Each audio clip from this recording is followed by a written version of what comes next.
bos, Honda Accord 2.0 auto tahun 2017.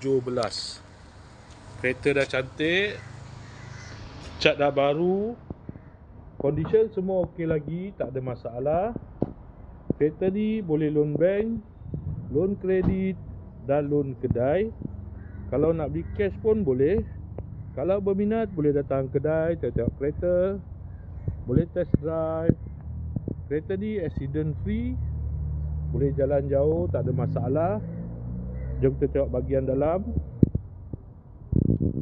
Kereta ni ada waranti 1 tahun.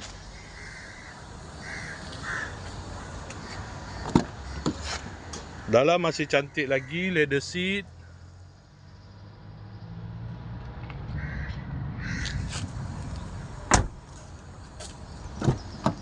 Kereta ni guna push start button. Aircon semua okey lagi. Aircon sejuk.